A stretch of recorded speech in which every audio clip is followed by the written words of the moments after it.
উমর ফারুক সালাত শুরু করলেন, ফজরের সালাত, আল্লাহু আকবার। In the meantime Abu Lulu এই খঞ্জর নিয়ে উমর ফারুকের বুকের মধ্যে 3টা স্টেবিং করলেন। একটা মারলেন নাভির নিচে, মারার সাথে সাথে পাকস্থলী কেটে গেল। আরেকটা মারলেন পাজরে, পাজর ছিঁড়ে গেল। 3টা মারার পরে উমর ফারুক বললেন, কাতালানি আল কাল, এক কুকুর আমাকে মেরে ফেলেছে।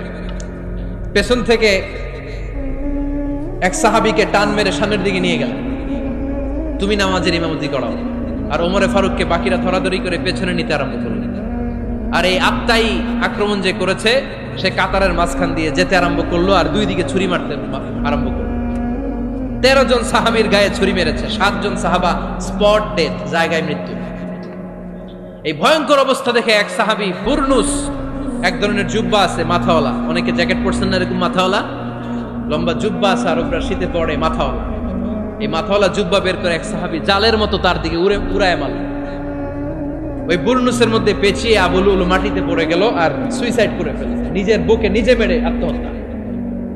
যেই সাহাবীকে ইমামতির জন্য দাঁড় করালেন, উনি ছোট্ট সূরা দিয়ে প্রথম রাকাতে সূরা আল কাউসার, দ্বিতীয় রাকাতে সূরাতুল ইখলাস দিয়ে নামাজ শেষ। ওমরে ফারুক বেহুশ। ওমরে ফারুক কি বেহুশ। সবাই কান্নাকাটি করতেছে, সবাই দেখতে গেলেন, এখন হুঁশ ফিরে না। মুখের মধ্যে মুখ খুলে রাষ্ট্রের চিকিৎসক মুখের মধ্যে দুধ দিলেন, ওই নাভি দিয়ে দুধ বের হয়ে যায়, পাকস্থলী কেটে ওখান দিয়ে দুধ বের হয়ে যাচ্ছে। তারা বললো ওনারে বাঁচানো সম্ভব না, দেখেন হুঁশ ফিরে কিনা। হুঁশ ফিরলে ওনার পরে কে আমির হবে, উনি যেন প্যানেল ঠিক করে দিয়ে যায়। সবাই তাকিয়েছে ওমরে ফারুকের চোখের দিকে। আল্লাহর মেহেরবানিতে ঘন্টা খানিক পরে উনি চোখ খুললেন। চোখ খোলার পরেই বলেন নাই, ও মা আমি মরে যাই। চোখ খোলার পরে উনি বলেন নাই, কে মারলো আমারে। চোখ খোলার পরে উনি বলেন নাই, আমার পরে নেতা কে হবে। চোখ খোলার পরে সর্বপ্রথম কথাটি ছিল, আসল্লান নাস, আমার নেতৃত্বে যে ফজরের নামাজটা শুরু হয়েছিল এটাকে ঠিকমতো তোরা পড়েছিলি? আমার নেতৃত্বে যে ফজরের জামাত শুরু হয়েছিল সেটা ঠিকঠাক মতো সমাপ্ত হয়েছিল কিনা আগে বল।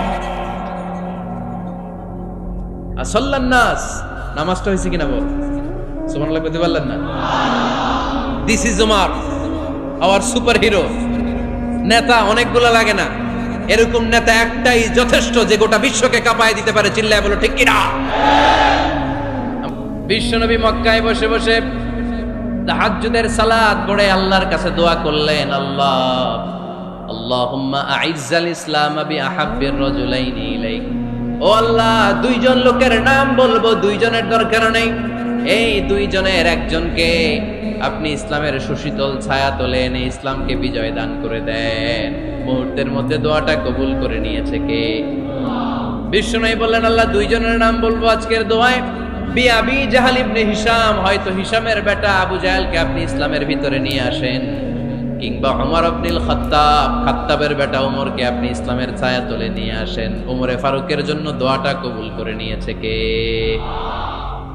মক্কার যে অবস্থা, আল্লাহর হাবিব সাল্লাল্লাহু আলাইহি ওয়াসাল্লাম বুঝলেন মক্কার এই 2 জনের একজন যদি আমার সাথে না থাকে তাহলে মক্কায় দাওয়াতি কাজ চালিয়ে যাওয়া যাবে। আল্লাহরে বললেন, আল্লাহ বেশি চাই না, এই 2 জনের একজন, হয় আবু জাহেল নয় ওমর, হয় আবু জাহেল নয় ওমর। বিশ্বনবী যখন দোয়া করলেন, এই দোয়ার একটা ইমানি ধাক্কা, নুরানি ধাক্কা সাইয়েদনা ওমরে ফারুকের হৃদয়কে স্পর্শ করে ফেলে। দোয়া ইজ লাইক এ মিসাইল। এই যে আমরা দোয়া করি, এটা মিসাইলের মতো। যুদ্ধে মিসাইল হামলা করে না? মিসাইল হামলা করার পরে এই মিসাইল লক্ষ্য বস্তুতে যে ভেদ করে, ঠিক কিনা? তেমনি দোয়ার মতো যদি আপনি দোয়া করতে পারেন, আপনি যেই জন্য দোয়া করেছেন ঠিক ওই জায়গায় যে আপনার দোয়া স্পর্শ করে। সুবহানাল্লাহ পড়বেন না? বিশ্বনবীর দোয়ার মাধ্যমে প্রথমে সাইয়েদনা ওমর ফারুকের হৃদয়ে এক ধাক্কা লাগলো। 2 নম্বরে রব্বুল আলামিন সূরাতুল হাক্কা দিয়ে ওমর ফারুকের হৃদয়ের মধ্যে দিলেন এক ধাক্কা। পড়েন আল্লাহু আকবার। কোরআনের ভেতরে সূরাতুল হাক্কা নামে একটা সূরা আছে না নাই? আল হাক্কাতু মাল হাক্কা ওয়া মা আদরাকা মাল হাক্কা। পড়েন আল্লাহু আকবার। বিশ্বনবী যখন দোয়া করলেন, ওই দোয়া যখন সৈয়দনা ওমরে ফারুকের হৃদয়ে স্পর্শ করলো, সৈয়দনা ওমরে ফারুক সব সময় বিশ্বনবীরে ফলো করতে আরম্ভ করলেন। বিশ্বনবী ডানে গেলে লুকিয়ে লুকিয়ে ওমর ফারুক ডানে যায়, বিশ্বনবী বায়ে গেলে লুকিয়ে লুকিয়ে ওমরে ফারুক বায়ে যায়। বিশ্বনবী একবার মসজিদুল হারামে যে নামাজ পড়তে শুরু করলেন, ওমরে ফারুক তখন বিশ্বনবীর পিছু পিছু ছদ্মবেশে পেছন থেকে যে বিশ্বনবী কিভাবে নামাজ পড়ে দেখতে শুরু করলেন। বিশ্বনবী ইন দা মিন টাইম এশার নামাজে আল হাক্কাতুল হাক্কা তেলাওয়াত শুরু করে দিলেন। আল হাক্কাতুল হাক্কা তেলাওয়াত শুরু করে দিলেন। তেলাওয়াত করতে করতে বিশ্বনবী যখন তেলাওয়াত করতেছে, ওমরে ফারুক এরকম তুলতেছে আর মজা পাচ্ছে। ওমিয়া বিশ্বনবীর কণ্ঠ বুঝি আমার মতো কণ্ঠ, আপনার মতো কণ্ঠ, আহমদ বিন ইউসুফের কণ্ঠ, আব্দুল বাসিতের কণ্ঠ না। বিশ্বনবীর গলায় যে কি সুরের ঝংকার আল্লাহ দিয়েছেন, কি সুরের লহরী আল্লাহ দিয়েছেন, একবার যে শুনতো পাগল হয়ে যেত। আল্লাহু আকবার। বিশ্বনবী সূরা হাক্কা মন্ত্রমুগ্ধ তেলাওয়াতে, মন্ত্রমুগ্ধ সুর দিয়ে, মন্ত্রমুগ্ধ কণ্ঠ দিয়ে তেলাওয়াত করতে লাগলেন। এশার সালাতে ওমরে ফারুক তুলতে লাগলেন। ওমরে ফারুক যত শুনেন অবাক হয়ে যায়, যত শুনেন অবাক হয়ে যায়, যতই শুনে অবাক। কিরে? কারণ তিনি আরবি ভাষা বুঝতেন। এত সুন্দর শব্দের গাঁথুনি, এত প্রাঞ্জল বর্ণনা, এত সুন্দর অন্তমিল, এটা কবিতা না হয়ে পারে না। উনি মনে মনে ভাবলেন এটা মনে হয় কবিতা। It might be poem, it could be poem. Muhammad মনে হয় কবি হয়ে গেছে, তার কাব্য প্রতিভা দিয়ে সে এটা বানিয়েছে। তা না হলে এত সুন্দর কথা, এটা কবিতা না হয়ে পারে। ইন দ্য মিন টাইম বিশ্বনবী কিন্তু দেখতেছে না যে পেছনে ওমর। বিশ্বনবী তেলাওয়াত করছিলেন। ইন দ্য মিন টাইম বিশ্বনবী পড়ছিলেন ওমা হুয়া বিকাউলি শাইরিন কলিলাম মা তুমিনুন। এর অর্থ হলো এটা কোনো কবির কথা নয়, খুব অল্প সংখ্যক লোকই তোমরা ঈমান আনো। সুবহানাল্লাহ পড়ে। এটাকে বলে কোইন্সিডেন্ট। কোইন্সিডেন্ট হুট করে অনেক সময় মিলে যায়, যায় কি যায় না। আপনি একজনের কথা ভাবতেছেন, বাজারে গেলেন, বাজারে যেই দেখেন ওই লোকটা দাঁড়ায় আছে, এরকম হয় কি হয় না? কোইন্সিডেন্ট। ওমরে ফারুক মনে মনে যেটা ভাবতেছে ওই কথা দিয়ে বিশ্বনবী তেলাওয়াত করতেছে। আল্লাহু আকবার। বিশ্বনবী যে আয়াত তেলাওয়াত করছিলেন, আয়াতের অর্থ হলো এটা কোনো কবির বানানো কবিতা না, খুব অল্প সংখ্যক লোকই তোমরা ঈমান আনো। ওমরে ফারুক আটকে উঠলেন, থমকে দাঁড়ালেন। ঘটনা কি? আমি মনে মনে ভাবলাম, কি রে এত সুন্দর কথা, এটা তো মানুষের কথা হতে পারে না, এটা নিশ্চয়ই কবিতা, কবির কথা। কিন্তু মুহাম্মদ এখন আবার পড়তেছে ওমা হুয়া বিকাউলি শাইর, এটা কোনো শায়েরের, কবির কথা নয়। কলিলাম মা তুমিনুন, অল্পই তোমরা ঈমান আনো। তার মানে আমার মনে যা আসলে মুহাম্মদ এটা টের পায়। মুহাম্মদ গণক। নাউজুবিল্লাহ পড়বেন না? মুহাম্মদ অনেক বড় মাপের একজন গণক। মানুষের হৃদয়ে কি চলে, মনে মনে কি ভাবে, মুহাম্মদ না দেখেও বলে দিতে পারে। ইন দা মিন টাইম বিশ্বনবী পরের আয়াতে বললেন ওয়ালা বিকাউলি কাহিনিন কলিলাম মা তাযাক্কারুন। এই আয়াতের অর্থ হলো এটা কোনো গণকের বানানো গণনা নয়, খুব অল্প সংখ্যক লোকই তোমরা উপদেশ হিসেবে এটাকে মানো। সুবহানাল্লাহ পড়েন। এবার আর ওমরে ফারুকের সহ্য হয় না, কি আজীব তামাশা। প্রথমে মনে করলাম কবিতা, মোহাম্মদ কয় কবি না, সে কবি না, এটা কবিতা না। তারপরে ভাবলাম সে গণক, সে আয়াত পরে পরে বলে দিল এটা গণনা নয়। তাহলে এটা কি? এটা কি কবিতাও না, গণনাও না, তাহলে এটা কি? বিশ্বনবী তখন বললেন তানজিলুম মির রাব্বিল আলামিন। সুবহানাল্লাহ পড়েন। পরের আয়াত ছিল তানজিলুম মির রাব্বিল আলামিন। এটা দুনিয়ার কোনো কবির বানানো কবিতা না, এটা কোনো গণকের গণনা না, এটা কোনো সাহিত্যিকের বানানো সাহিত্য নয়, এটা মহাবিশ্বের পরিচালক রব্বুল আলামিনের কাছ থেকে পাঠানো কিতাব কোরআন। সূরা হাক্কার ধাক্কায় ওমরে ফারুক গাইড। প্রথমে ধাক্কাটা লাগলো যে দোয়া। বিশ্বনবী তাহাজ্জুদে কেঁদে দোয়া করলেন, আল্লাহ হয় আবু জাহেল রে দিবা, নাইলে ওমর রে দিবা। ওই দোয়া ওমরে ফারুকের হৃদয়ে ছোঁয়া লেগেছে। এরপরে হাক্কা, সূরাতুল হাক্কা দিয়ে দিলে এক ধাক্কা। এই ধাক্কা খেয়ে উথাল পাথাল হৃদয়ের মধ্যে, হায় রে এ কি বাণী, এ কেমন কথা, কে মুহাম্মদ? তারপরও শয়তানের ওয়াসওয়াসা আছে না নাই? আল্লাহ বলে যতই ওয়াসওয়াসা ওমরকে দেয়া হোক, আমি ওমরে ফারুককে মুসলিম উম্মাতের সেনাপতি বানিয়ে ছাড়বো, আমি সেনাপতি বানাবো। এবার 3 নাম্বার ডোজ। ডাক্তারের কাছে গেলে প্রথমে দেখবেন সিম্পল ডোজ দেয়, নরমাল ওষুধ, এটাতে কাজ না হইলে ডোজ বাড়ায়, একেবারে কাজ না হইলে অ্যান্টিবায়োটিক মারে, আছে না নাই? আল্লাহ প্রথমে দোয়ার ছোঁয়া লাগালেন, তারপর সূরা হাক্কা দিয়ে ধাক্কা মারলেন, এরপরে রব্বুল আলামিন বলেন এবার 3 নাম্বার ডোজ সূরা তহা দিয়ে আমি তোমার হৃদয়টারে উজালা বানায় দেব রে ওমর। শয়তান ওদিক দিয়ে ওয়াসওয়াসা, খেলা দুই দিক থেকে চলতেছে। আল্লাহ তাআলা হেদায়েতের রাস্তায় টানছে, শয়তান জাহান্নামের দিকে টানছে। ঘোষণা দেয়া হলো মক্কায়, মুহাম্মদের মাথা কেটে এনে দিলে এত এত স্বর্ণ মুদ্রা দেয়া হবে। ওমরে ফারুক রাজি হয়ে গেলেন, নাঙ্গা তলোয়ার নিয়ে বিশ্বনবীর মাথা কাটার জন্য ছুটলেন। নাউজুবিল্লাহ পড়বেন না? বনু জাহরা গোত্রের এক লোক বলে, আইনা ইয়া ওমর, কই যাও? মুহাম্মদের মাথা কাটতে যাই। আরে মুহাম্মদের মাথা কাটতে যাও? তোমার বোন ফাতিমা বিনতে খাত্তাব আর তোমার বোন জামাই সাঈদ কদ সাবা, এরা তো ধর্ম ত্যাগ করে ফেলছে, এটা তো আমাদের ধর্ম ত্যাগ করে মুহাম্মদের ফলোয়ার হয়ে গেছে। আগে ওমর ঘর সামলাও, পরে মুহাম্মদের মাথা কাটতে যেও। ওমরে ফারুক অবাক হয়ে গেলেন, তলোয়ার নিয়ে বিশ্বনবীর দিকে না যেয়ে নিজের বাড়ির দিকে চলে গেলেন। বিশ্বনবীর আপন বোন ফাতিমা বিনতে খাত্তাব, বোন জামাই সাঈদ আর খাব্বাব রাদিয়াল্লাহু তাআলা আনহু তিনজন মিলে সূরা তহা তেলাওয়াত করছিলেন। পড়েন সুবহানাল্লাহ। মক্কায় লুকিয়ে লুকিয়ে দাওয়াত হতো। খাব্বাব রাদিয়াল্লাহু তাআলা আনহু একটা চামড়ার ফলকের মধ্যে সূরা তহার কয়েকটা আয়াত এনে ওমরে ফারুকের বোন আর বোন জামাইকে শিক্ষা দিচ্ছে, ট্রেনিং দিচ্ছে। সুবহানাল্লাহ পড়েন। লুকিয়ে লুকিয়ে ওমরে ফারুক যখন ঘরে চলে আসলেন, এরা তটস্থ হয়ে গেল। সাইয়েদনা খাব্বাব বিছানার তলায় লুকিয়ে গেলেন। ওমরে ফারুক বললেন, দরজা খোলো। ফাতিমা বিনতে খাত্তাব দরজা খোলার পরে নির্মম ভাবে সাইয়েদনা ওমর রাদিয়াল্লাহু তাআলা আনহু বোনের গায়ে আঘাত শুরু করে দিল। বোন জামাইকে আহত করতে শুরু করলো আর বলতে শুরু করলো, তোরা পাগল হলি কেন? কি আছে ওই মুহাম্মাদের মধ্যে? কি জাদু নিয়ে সে এসেছে? সে যাই বলে লোকজন পাগল হয়ে যায়, সবাই তার উপর কালিমা পড়ে ঈমান এনে ফেলে। কি এমন জিনিস তোদের কাছে আছে যেটা দেখে মুহাম্মদকে তোরা ভালোবাসলি? কি আছে? কি পড়তেছিলি আমারে দেখা। ফাতেমা বলে, ইন্নাকা রিজসুন লা ইয়ামাসসুহু ইল্লাল মুতাহহারুন। ও আমার ভাই ওমর, তুমি নাপাক। তুমি কি? লা ইয়ামাসসুহু ইল্লাল মুতাহহারুন, পবিত্রতা অর্জন না করে এই কোরআন ধরা যায় না। সুবহানাল্লাহ পড়েন। উমরে ফারুক গোসল করে আসলেন, কারণ ধাক্কা তো আগে কয়েকটা খাইছে। কথা বোঝেন নাই বোধহয়?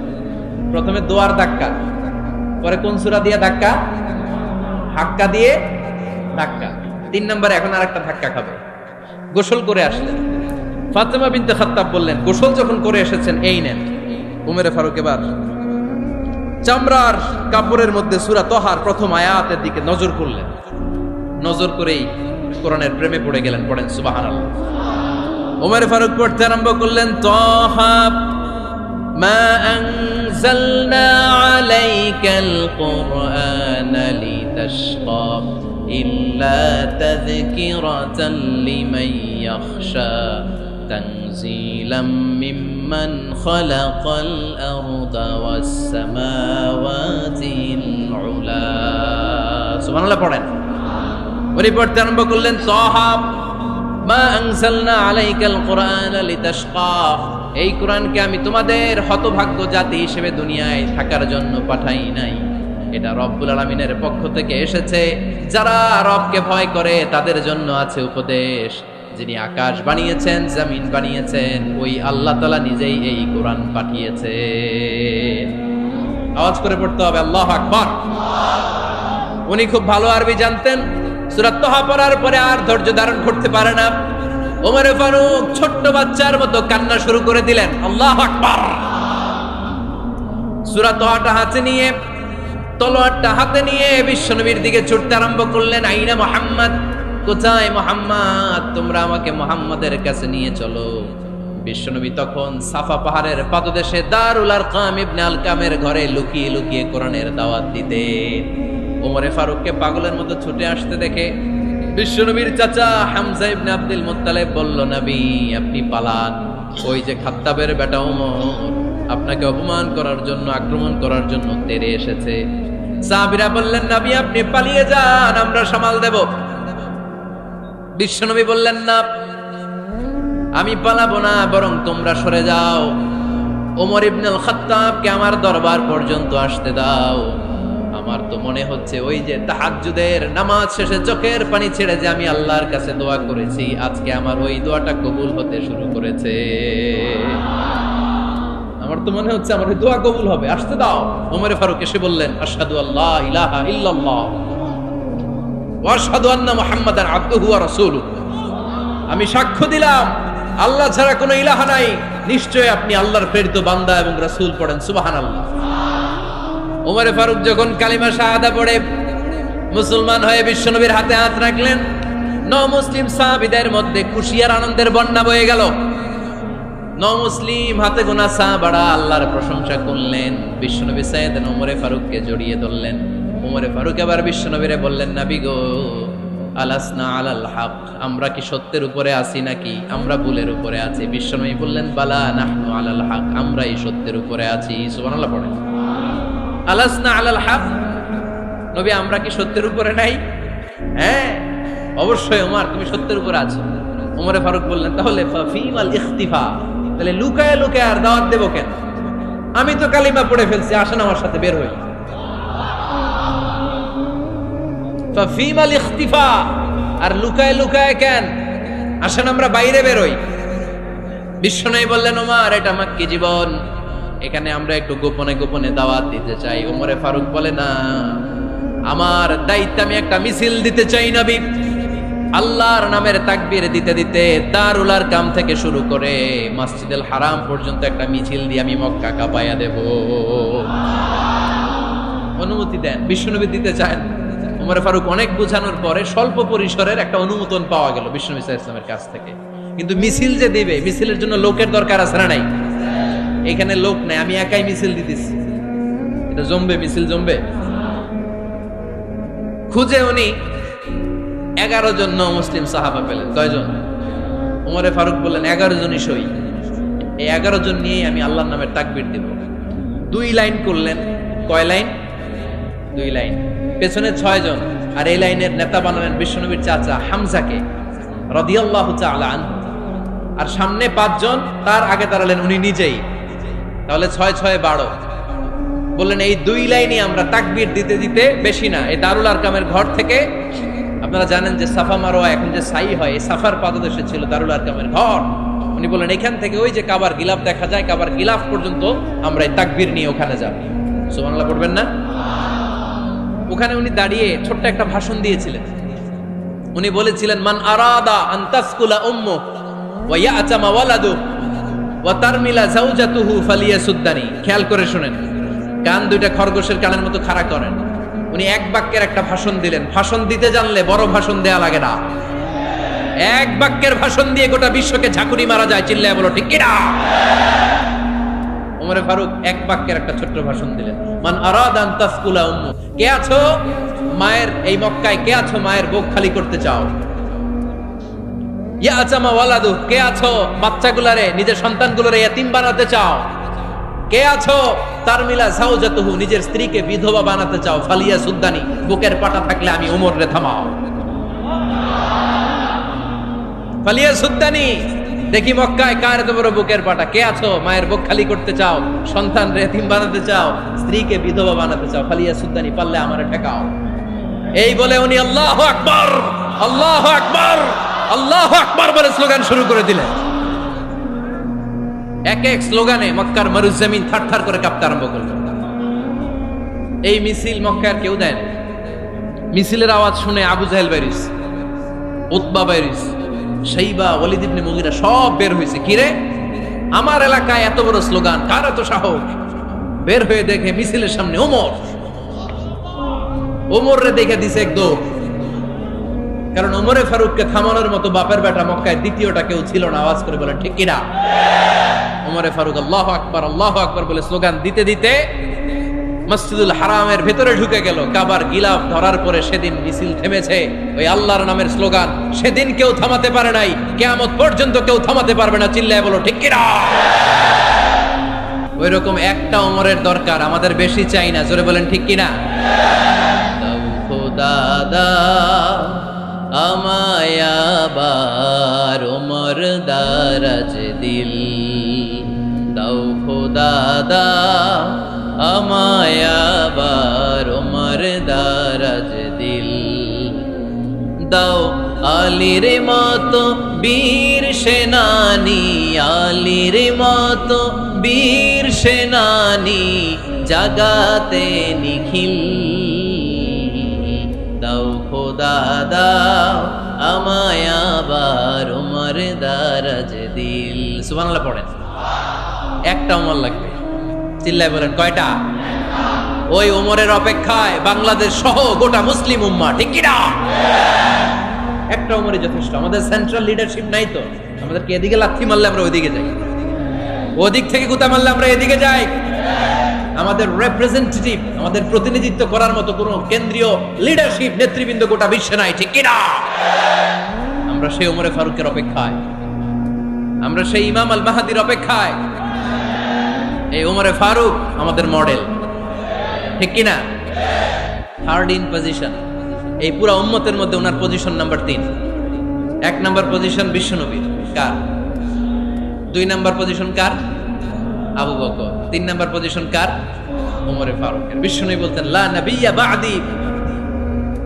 লা নবিয়্যা বা'দি আমার পরে কোনো নবী নাই ওয়ালা রাসূলা আমার পরে কোনো রাসূলও নাই আমার নবীর পরে আর কোনো নবী আছে আমার নবীর পরে আর কোনো রাসূল আছে এই যে কাদিয়ানি যে একটা সম্প্রদায় আছে এরা কি মুসলিম নাকি অমুসলিম মুসলিম সম্প্রদায়ের সাথে এদের কোনো সম্পর্ক নাই চিল্লা বলেন ঠিক কি না এরা যদি মুসলমান হতে চায় আমার নবী দ্য লাস্ট মেসেঞ্জার বিশ্বনবীকে খাতামুন নবী হিসেবে সংবাদ সম্মেলন করে গোটা বিশ্বকে জানাই দিতে হবে তারপরে তাদেরকে আমরা মুসলিম হিসেবে স্বীকৃতি দিব চিল্লা বলেন ঠিক কি না তা না হলে তারা কোন ধর্মের এটাকে জানাই দিতে হবে no inferiority complex no identity crisis identity ক্রাইসিসে থাকা যাবে না আপনারা কোন ধর্মের এটা জানায় দেন আপনারা বিশ্বনবীরও শেষ নবী মানবেন না আবার মুসলিম বলেও নিজেদেরকে ট্যাগ লাগাতে চাইবেন সাধারণ মুসলমানরা এটা এই ধোঁকাবাজি মানে না চিল্লায় বলেন ঠিক কি না আমার নবীর পরে কোনো নবী নাই আমার রাসূলের পরে কোনো রাসূল নাই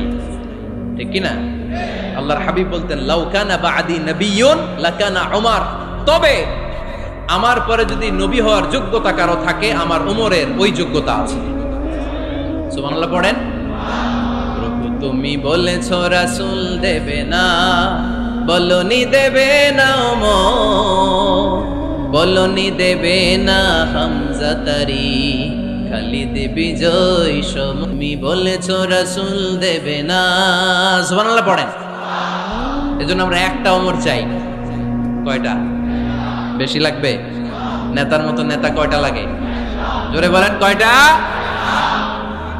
enough that's enough Omar Farooq our superhero ওনার সাথে বিশ্বনবী সাল্লাল্লাহু আলাইহি ওয়াসাল্লামের মুসাহারার সম্পর্ক ছিল ওমর ফারুক যে বিশ্বনবীর শ্বশুর এটা অনেকে জানেই না ওমর ফারুক রাদিয়াল্লাহু তাআলা আনহু বিশ্বনবীর শ্বশুর ছিলেন এটা আজকে নতুন শুনছেন কে কে হাত তোলেন দেখছেন হুজুর সঠিক বলছি না আমি অনেকে আমরা জানি না মাশাআল্লাহ জানতে লজ্জা নাই শিখতে লজ্জা নাই লজ্জা হচ্ছে অজ্ঞতায় আর মূর্খতায় ঠিক কি না আমরা শিখতে রাজি আছি যে কথা বলে আমরা তার ছাত্র আমার আগে হুজুর কথা বলতেছিলেন আমরা ছিলাম ছাত্র এখন আমি কথা বলতেছি এখন আমরা সবাই হয়ে গেছি ছাত্র ঠিক কি না যিনি বলেন তিনি শিক্ষক বাকিরা আমরা ছাত্র ঠিক কি না 4 খলিফার 2 খলিফা ইসলামের 4 খলিফার 2 খলিফা বিশ্বনবীর মেয়ের জামাই আর বাকি 2 খলিফা বিশ্বনবীর শ্বশুর সুবহানাল্লাহ পড়েন সাইয়েদনা আলী রাদিয়াল্লাহু তাআলা আনহু সাইয়েদনা উসমান যুন-নূরাইন বিশ্বনবীর মেয়ের জামাই উসমান রাদিয়াল্লাহু তাআলা আনহুর কাছে বিশ্বনবী 2 মেয়েকে বিয়ে দিয়েছিলেন একজন মারা যাওয়ার পরে আরেকজন বিশ্বনবী বলেছেন এরপরে আরেকটা থাকলে ওইটারও বিয়ে দিতাম সুবহানাল্লাহ পড়বেন না 2 জন ছিল মেয়ের জামাই আর 2 জন ছিল শ্বশুর সাইয়েদনা আবু বকর শ্বশুর বিশ্বনবীর স্ত্রী আম্মা জান আয়েশা রাদিয়াল্লাহু তাআলা আনহার বাবা বিশ্বনবীর স্ত্রী আম্মা জান হাফসা রাদিয়াল্লাহু তাআলা আনহার বাবা ছিল সাইয়েদনা ওমর ফারুক চিল্লায় পড়েন আল্লাহু আকবার জানো তো পজিশন না সাইয়্যিদু কুহুলিল জান্নাহ জান্নাতে যত নারীরা যাবে নারীদের সর্দারিনী হবে সাইয়্যিদাতুনা ফাতেমা রাদিয়াল্লাহু তাআলা আনহা এই ফরিদপুরের যত ইয়াং স্টাররা তোমরা যারা জান্নাতে যাবে তোমাদের লিডার হবে সাইয়েদনা হাসান আর হুসাইন রাদিয়াল্লাহু তাআলা আনহুমা আর বয়স্ক মুরব্বীরা যারা জান্নাতে ঢুকবেন, আপনাদের লিডার হবে সাইয়েদনা আবু বকর আর সাইয়েদনা ওমর ফারুক রাদিয়াল্লাহু তাআলা। সুবহানাল্লাহ পড়তে পারলেন না? ওমর ফারুক এটা সাধারণ কোনো ক্যারেক্টারিস্টিক্স নয়, ওনাকে আল্লাহ তাআলা নলেজও দিয়েছেন, আবার দিনদারিও দিয়েছেন। আমার দিনী ভাইয়েরা খেয়াল রাখবেন, কোনো আলেমের মধ্যে বা কোনো নেতার মধ্যে যদি এই দুইটার সমন্বয় আপনি পান, যে তার জ্ঞানও আছে আবার দিনদারিও আছে, he belongs the knowledge and he belongs the তাকওয়া, সে গোটা বিশ্বকে জয় করে ফেলবে, ঠিক কিনা? যার মধ্যে জ্ঞান আছে, যার মধ্যে তাকওয়া আছে, তারে কেউ থামায় রাখতে পারে? ওমর ফারুককে এই দুই নেয়ামত দিয়ে ধন্য করেছে কে? সহিহ বুখারীর বর্ণনা, বিশ্বনবী সাহাবীদের সামনে একটা স্বপ্নের কথা বলছেন। বিশ্বনবী বললেন, আমি স্বপ্নে দেখলাম আমার আঙ্গুলের ফাঁকা থেকে দুধ বের হচ্ছে, আমি তৃপ্তি সহকারে দুধ খেলাম। খাওয়ার পরে দেখলাম আঙ্গুলের মধ্যে একটু দুধ লেগে আছে। আমার আঙ্গুলে অতিরিক্ত লেগে থাকা দুধটা আমি ওমরে ফারুকের মুখের মধ্যে লাগিয়ে দিলাম। সাহাবারা বললেন, ইয়া রাসূলুল্লাহ, ইয়া হাবিবাল্লাহ, মাযা আওয়ালতা বিহি, এই স্বপ্নের আপনি কি ব্যাখ্যা করলেন, আমরা তো বুঝলাম না। বিশ্বনবী বললেন, আওয়ালতু বিহি আল ইলম, আমি এই দুধ দিয়ে জ্ঞানের ব্যাখ্যা করেছি, কারণ ওমরকে আল্লাহ যেই জ্ঞান দিয়েছে গোটা বিশ্বের কাউকে এত জ্ঞান দেয় না। এজন্য স্বপ্নে যদি কেউ দেখেন যে আপনি দুধ খাচ্ছেন, তার মানে আল্লাহ তাআলা আপনার জ্ঞান বাড়ায় দিবেন। ওমরে ফারুককে দুধ খেয়ে অতিরিক্ত দুধের অংশটা বিশ্বনবী আবু বকর রাদিয়াল্লাহু তাআলা আনহুর মুখে দেন নাই, সাইয়েদনা উসমানের মুখে দেন নাই, আলী রাদিয়াল্লাহু তাআলা আনহুর মুখে দেন নাই। স্বপ্নে ওই অতিরিক্ত লেগে থাকা দুধটা বিশ্বনবী ওমরে ফারুকের ঠোঁটের মধ্যে লাগিয়ে দিয়েছে। এই হাদিস থেকে প্রমাণ হয় আল্লাহ তাআলা জ্ঞানের নেয়ামতে সাইয়েদনা ওমরে ফারুককে ধন্য করেছেন। আবার বুখারীর বর্ণনা, বিশ্বনবী সাল্লাল্লাহু আলাইহি ওয়াসাল্লাম আরেকটা স্বপ্নের বর্ণনা দিচ্ছেন। তিনি বললেন, তোমাদের সবাইকে স্বপ্নে আমার সামনে দাঁড় করানো হলো। আমি দেখলাম তোমাদের কারো জুব্বা নাভি পর্যন্ত, কারো জুব্বা হাঁটু পর্যন্ত, কারো জুব্বা টাকনু পর্যন্ত। ওমরে ফারুককে যখন স্বপ্নে আমার সামনে দাঁড় করিয়ে দেয়া হলো, আমি দেখলাম ওমরের জুব্বা এত লম্বা, ওমর টেনে হিচড়ে তার জুব্বা নিয়ে সামনে হেঁটে যাচ্ছে। সাহাবারা বললেন, ফামাযা আওয়ালতা বিহি ইয়া রাসূলুল্লাহ, ও আল্লাহর রাসূল, এই স্বপ্ন দিয়ে আপনি কি বুঝাতে চাইলেন, আমরা কিছু বুঝলাম না। বিশ্বনবী বললেন, আউয়ালতু বিহি আদ-দীন, আমি এই হাদিসের দ্বারা দ্বীনের ব্যাখ্যা করলাম, যার জামা যত লম্বা তার দ্বীনদারি তত বেশি। সুবহানাল্লাহ, আসতে পড়েন। স্বপ্নে দেখলেন কোন সাহাবীর জুব্বা নাভি, কোন সাহাবীর হাঁটু, কারোটা টাকনু, কিন্তু ওমরে ফারুকের জুব্বা এত লম্বা, ইয়াজুরু সাওবাহু, তিনি তার জুব্বা টেনে হিচড়ে যাচ্ছেন। বিশ্বনবী বললেন, এটা দ্বারা আমি দ্বীন, আমি তাকওয়া, দ্বীনদারি, তাকওয়া, এটার ব্যাখ্যা করেছি। তার মানে ওমরে ফারুকের তাকওয়ার সামনে সব তাকওয়া পানি হয়ে যাবে। কোন সুবহানাল্লাহ। আল্লাহ তাআলা সাইয়েদনা ওমরে ফারুককে দ্বীনের জ্ঞান দিয়েছেন, তাকওয়া দিয়েছেন। যুবক ভাইয়েরা, যাকে আল্লাহ তাআলা দ্বীনের জ্ঞান দেয়, যাকে আল্লাহ তাআলা তাকওয়ার এই গুণ দিয়ে সমৃদ্ধ করে, তার জন্য গোটা বিশ্বের সব দরজাগুলোকে ওপেন করে দেয় কে? কত বড় মুত্তাকি ছিলেন সাইয়েদনা ওমরে ফারুক। মদিনার সমাজে কয়জন মুনাফিক ছিল বিশ্বনবী ছাড়া কেউ বলতে পারতেন না। বিশ্বনবী কোন সাহাবীকে মুনাফিকদের লিস্ট দিয়ে যান নাই, একজন সাহাবী ছাড়া। দেখি কেউ বলতে পারেন কিনা ওই সাহাবীর নাম? কি নাম? হুযায়ফা ইবনুল ইয়ামান রাদিয়াল্লাহু তাআলা আনহু। উনাকে বলা হতো সাহিবু সিররি রাসূলিল্লাহ, আল্লাহ রাসূল সাল্লাল্লাহু আলাইহি ওয়াসাল্লামের গোপন তথ্যের ধারক বাহক। সুবহানাল্লাহ পড়বেন না? বিশ্বনবী ইন্তেকালের আগে মদিনার সমাজে মোট কয়জন মুনাফিক আছে, এই তথ্য আবু বকরকে বলেন নাই, ওমর রাদিয়াল্লাহু তাআলা আনহুকে বলেন নাই, উসমান রাদিয়াল্লাহু তাআলা আনহু, আলী রাদিয়াল্লাহু তাআলা আনহু, আশারাতুল মুবাশশিরিনা বিল জান্নাহ কোন সাহাবীকে বলেন নাই। শুধুমাত্র কেবলমাত্র একমাত্র হুযায়ফা ইবনুল ইয়ামান রাদিয়াল্লাহু তাআলা আনহুর কাছে মুনাফিকদের লিস্টে বিশ্বনবী দিয়ে গিয়েছে। সুবহানাল্লাহ পড়েন। মদিনায় কারা কারা মুনাফিক কেউ জানতো না, হুযায়ফা ছাড়া। কে ছাড়া? নামটা আজকে মুখস্থ করেন, যাতে অন্য কোনো ওয়াজে কেউ জিজ্ঞেস করলে বলতে পারেন। মুনাফিকদের লিস্ট যে সাহাবীর কাছে বিশ্বনবী দিয়ে গিয়েছিলেন, সাহাবীর নাম কি? নাম? নামটা কেমন লাগে? ভাল লাগে? অনেকে আমারে জিজ্ঞেস করে, হুজুর আমার ছেলে হবে আগামী মাসে, একটা নাম দেন। নাম দিয়ে দিলাম হুযায়ফা। যাদের হবে ছেলে, এলাকায় যাদের নেক্সট কয়েক মাসে ছেলে হবে, খালি হুযায়ফা চলবে। কি চলবে? ভাল লাগে নামটা? ভাল লাগে, রাইখেন, অনেক সুন্দর নাম। উনি জানতেন মুনাফিক কারা। দেখেন ওমরে ফারুকের তাকওয়ার লেভেলটা কত হাই। ওমরে ফারুক একদিন হুযায়ফা রাদিয়াল্লাহু তাআলা আনহুর কাছে গেলেন, যে বললেন, হুযায়ফা, বিশ্বনবী ইন্তেকালের আগে মুনাফিকদের নামের লিস্টটা কারো কাছে দেয় নাই, আমার জানা নাই, সাইয়েদনা আবু বকরের জানা নাই, কোন সাহাবীর জানা নাই, তুমি ছাড়া। আমি তোমার কাছে জানতে চাই, আমি ওমরের নামটা ওই মুনাফিকদের খাতায় আছে কিনা আমার একটু বলো। আমার ওমরের নামটা ওই মুনাফিকদের লিস্টিতে একটু আছে কিনা, নামটা একটু বলো। যদি থাকে আমি ভালো হয়ে যাব, আমি নেফাকি দূর করে পাক্কা মুমিন হতে চাই। আমার নাম যদি মুনাফিকের লিস্টে থাকে আমি তো শেষ। হুযায়ফা চোখের পানি ছেড়ে দিয়ে বলে, আমিরুল মুমিনিন, কেমন প্রশ্ন করলেন আপনি? আপনি বিশ্বনবীর শ্বশুর, এই উম্মতে আপনার পজিশন 3 নাম্বার।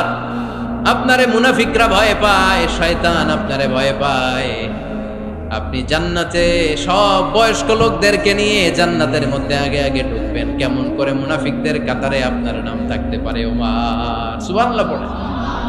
কি বিনয়ী, কি তাকওয়া।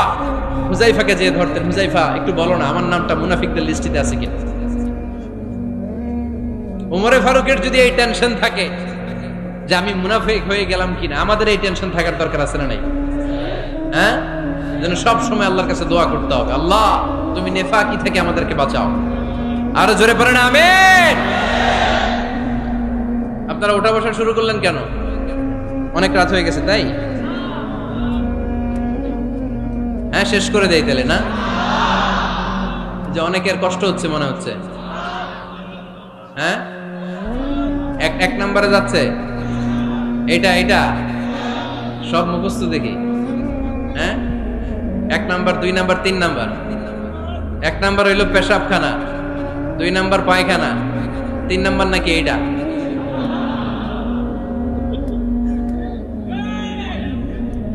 আছে না নাই? না। সিগারেট কোন মুসলমান খেতে পারে? সিগারেট হয় টোবাকো প্ল্যান্টস থেকে, তামাক পাতা। ফরিদপুরে চাষ হয় নাকি? হয়। কোন থানায় হয় বেশি? হ্যাঁ, তামাক ক্ষেত যারা দেখছেন, কোন বেড়া লাগানো লাগে? কারণ ছাগলেও মুখ দেয় না। তো যেটা ছাগলে খায় না, এটা কোনো মুমিন বান্দা খাইতে পারে? খান কেন এগুলো পচা জিনিস? হ্যাঁ, এই পৃথিবীতে বিড়ি আর সিগারেটই একমাত্র খানা যেটা টয়লেটে ঢুকে খাওয়া যায়, তাই না? পৃথিবীতে সিগারেট আর বিড়ি একমাত্র খাবার। রাগ করবেন না যারা খান, রাগ করেন না। আবার একটু কমন সেন্সটা কাজে লাগানোর জন্য, চিন্তার জন্য বলতেছি। এটাই পৃথিবীর একমাত্র খাবার যেই খাবারের গায়ে এই খাবারের বদনাম লেখা থাকে। স্মোকিং কজেস ক্যান্সার, ধূমপান কর্কট রোগের কারণ, ধূমপান স্বাস্থ্যের পক্ষে ক্ষতিকারক লেখা থাকে না? আচ্ছা, ধরেন ফরিদপুরের একটা কোম্পানি নতুন চানাচুর বের করছে, ওই চানাচুরের গায়ে লেখা, এই চানাচুর খাওয়ার 1 ঘন্টার মধ্যে বমি শুরু হবে আর ডায়রিয়া হবে। খাবেন? কি কইবেন? তুই খা। দোকানদারে কি কইবেন? তুই খা, তোর বমি হোক, তোর 14 গোষ্ঠীর ডায়রিয়া হোক, আমি টাকা দিয়ে এগুলো কিনবো না, ঠিক কিনা? কারণ এই প্রোডাক্টের গায়ে এই প্রোডাক্টের বদনাম লেখা, আমরা কিনবো কেন? কিন্তু সিগারেটের উপরে সিগারেটের বদনাম লেখা থাকার পরও আমরা খাই, টয়লেটে বসে খাই। এটার মধ্যে একটা পয়জন আছে, এটাকে বলে স্লো পয়জন, নিকোটিন। এটা আপনার লাং, ফুসফুসকে শেষ করে দিবে। Slow poison. সিগারেট খাওয়া অনেকটা আত্মহত্যা শামিল। বিষ খেলে সাথে সাথে মরে, সিগারেট খেলে ধুকে ধুকে মরে। আর সিগারেট থেকে হিরোইন, গাঁজা, ফেন্সিডিল, ইয়াবা, মেরিজুয়ানার পথে মানুষ পথ বাড়ায়, পা বাড়ায়, তাই না? এগুলো খাবেন না। ওয়ালা তুলকু আইদিকুম ইলা তাহলুকা, নিজেকে স্বেচ্ছায় ধ্বংসের দিকে ঠেলে দিও না। জীবনটা অনেক সুন্দর, জীবনটা অনেক রঙিন, আল্লাহর দেয় জীবনটাকে উপভোগ করার দরকার আছে না নাই? এই জন্য সিগারেটকে এই ফরিদপুরের প্রোগ্রাম থেকে আমরা আজকে নো বলে দিলাম। কি বলে দিব? আওয়াজ করে সবাইকে আমরা সবাই একসাথে বলবো, সিগারেটকে কি বললাম? মনে থাকবে? মাহফিলের প্যান্ডেল থেকে বাইর হয়ে আবার ইয়েস, হ্যাঁ না, ইয়েস করা যাবে না। সিগারেটকে কি বললাম? নো। ওমরে ফারুক রাদিয়াল্লাহু তাআলা আনহু আমাদের সুপার হিরো, আমাদের সবাই বলেন আমাদের, উনি কত বড় সুপার হিরো শুনেন। উনি জুমার খুতবা দিচ্ছেন, কি দিচ্ছেন? মসজিদে নববীতে খুতবার মাঝখানে হঠাৎ বললেন, ইয়া সারিয়াতাল জাবাল, ইয়া সারিয়াত ইবনে জানিমিল জাবাল। এই কথা বলেই আবার খুতবা দিতে শুরু করলেন। ওনার এই ইয়া সারিয়াত ইবনে জানিমিল জাবালের সাথে আগের কথারও কোনো মিল নাই, পরের কথারও কোনো মিল নাই। জুমার নামাজের পর মুসল্লি সাহাবারা ধরলেন, বললেন, ইয়া আমিরাল মুমিনিন। খুতবার মাঝখানে হঠাৎ করে ইয়া সারিয়াত ইবনে জানিমিল জাবাল বলে আপনি চিৎকার করলেন কেন? আপনার এই বাক্যের সাথে আপনার খুতবার আগের বাক্যের কোনো মিল নাই, আপনার খুতবার পরের বাক্যেরও কোনো মিল নাই। এই কথা আপনি কারে বললেন, কারে উদ্দেশ্য করে বললেন? এই কথার তাৎপর্য কি আমাদেরকে বুঝিয়ে বলে। ওমরে ফারুক বললেন, আমি যখন খুতবা দিচ্ছি আমি দেখতে পেলাম ওই যে কয়েক মাস আগে আমি আমার মুসলিম সেনাবাহিনী পারস্যে আক্রমণের জন্য পাঠিয়েছি, বর্তমান ইরানের ওই বিশাল এলাকাতে পারস্যে আমি আমার ব্যাটালিয়ন পাঠিয়েছি। আমি হঠাৎ করে দেখতে পেলাম আমার মুসলিম বাহিনীর সেনাপতি যুদ্ধের এক পর্যায়ে তার ডানে আছে উপত্যকা, বায়ে আছে পাহাড়, সে পাহাড়ি রাস্তা ছেড়ে দিয়ে উপত্যকার দিকে যেতে শুরু করেছে। আমি দেখতে পেলাম আমার মুসলিম বাহিনী যদি উপত্যকার দিকে ছুটে বেড়ায়, কাফির মুশরিকরা আমার মুসলিম বাহিনীকে কচুকাটা করে ফেলবে। তাই আমি এখান থেকে তাদেরকে কমান্ড দিয়ে বলেছি, ইয়া সারিয়াতাল জাবাল, উপত্যকার দিকে নয় পাহাড়ের দিকে যাও, তাহলেই তোমাদের বিজয় নিশ্চিত হয়ে যাবে। উপত্যকার দিকে যেও না, ইলাল জাবাল, ইলা সারিয়াতিল জাবাল, পাহাড়ের দিকে ছোট। সাহাবারা অবাক, ঘটনা কি? উনি বসে আছেন মদিনায় মসজিদে নববীর মিম্বারে দাঁড়িয়ে, উনি যদি ইয়া সারিয়াতাল জাবাল বলে এটা কি ইরানে যাবে নাকি? ও মিয়া, তখনকার সময়ে বর্তমানের মতো মোবাইল ছিল নাকি, ইন্টারনেট ছিল নাকি, কিছু ছিল? খালি মুখে আমি যদি বলি ইয়া সারিয়াতাল জাবাল, এটা ইরানে যাবে, ইন্ডিয়ায় যাবে, ঢাকায় তো যাবে, ফরিদপুর শহরেই তো বসবে না, ঠিক কিনা? কিন্তু এটা আমিরুল মুমিনিন বিশ্বাসী সাহাবারা বিশ্বাস করে নিল। কিছু মুনাফিক ছিল, এরা কয় না ঝামেলাস, এটা তো সম্ভব না। এক কাজ করি, এই সেনাপতি যখন বিজয়ী বেশে মদিনায় ফিরে আসবে আর আমরা ধরবো। এরা দিন গুনতে লাগলো, এই সেনাপতি মুসলিম বাহিনী নিয়ে পারস্য জয় করে কবে ফিরে আসবে। এই মুনাফিকের দলগুলো কখনো সেনাবাহিনীকে অভ্যর্থনা জানাতে যেত না, কিন্তু এইবার সবার আগে মদিনার উপকণ্ঠে যে সেনাপতিদেরকে অভ্যর্থনা জানানোর জন্য ফুল নিয়ে রেডি, ফুল নিয়ে দাঁড়ায়। সেনাপতি ঢুকার সাথে সাথে ধরছে, এই সেনাপতি কোত্থেকে আসছে? কয় পারস্য জয় করে আসছে। কয় এমন এমন দিন, জুমার দিন দুপুর বেলা যুদ্ধের মাঝখানে আমিরুল মুমিনিনের কণ্ঠের কোন কথাবার্তা শুনছো নাকি? সেনাপতি অবাক, কয় তোমরা জানলা কেমনে? শুনছি তো। সুবহানাল্লাহ পড়বেন না? আমরা যুদ্ধে একটা ভয়ঙ্কর অবস্থার মধ্যে ছিলাম, পেছন থেকে শত্রু আমাদেরকে আক্রমণ করতে শুরু করে দিল। ডানে যাব না বায়ে যাব, সামনে যাব নাকি পেছনে যাব, রাস্তা খুঁজে পাচ্ছি না। ডান দিকে ছিল আমাদের উপত্যকার রাস্তা, বাঁ দিকে ছিল পাহাড়ি পথ। আমরা সোজা পথ হবে মনে করে উপত্যকার দিকে ছুটতে আরম্ভ করলাম। হঠাৎ করে আমিরুল মুমিনিনের কণ্ঠ বজ্র কণ্ঠে আমার কানের মধ্যে ভেসে আসলো। আমার মনে হলো আমিরুল মুমিনিন কেমন যেন আমাকে কমান্ড দিচ্ছেন আর বলছেন, ইয়া সারিয়াতাল জাবাল, ডান দিকে উপত্যকার পথে নয়, তাড়াতাড়ি পাহাড়ের দিকে সৈন্যবাহিনী নিয়ে উঠে যা।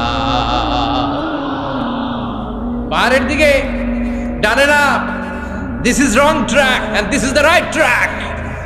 ওই দিন যদি উমরে ফারুকের ওই গাইডলাইন, আমিরুল মুমিনিনের কমান্ড যদি আমি না শুনতাম, আজকে বিজয়ের বেশে ফিরতেও পারতাম না, আমাদের চেহারাও তোমরা দেখতে পেতে না।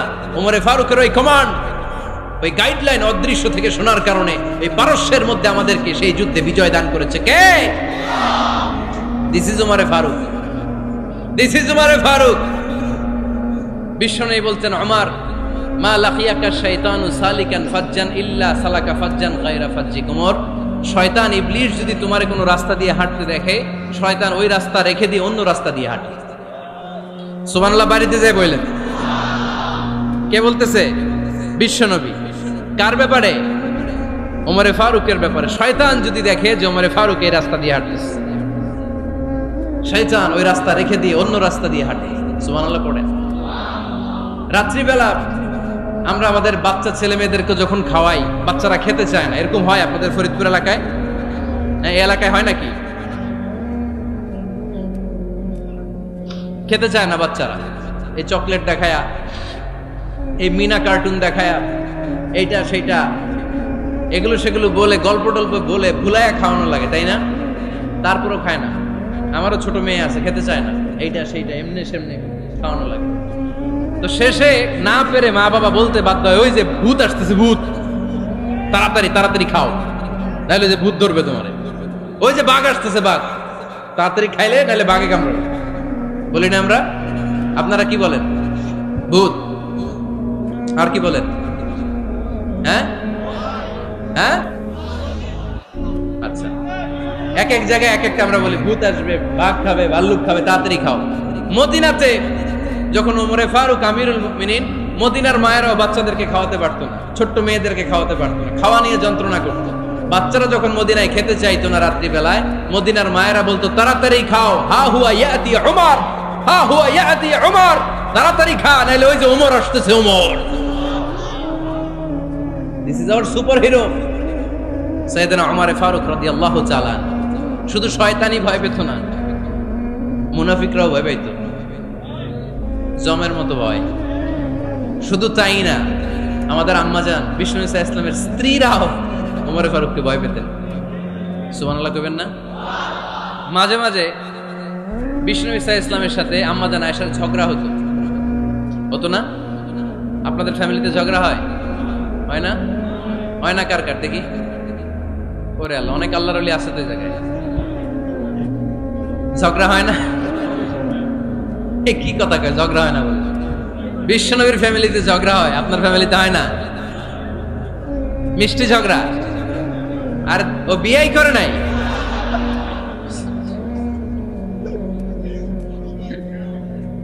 ঝগড়া তো হবেই, দাম্পত্য জীবনের মজাটাই তো এখানে।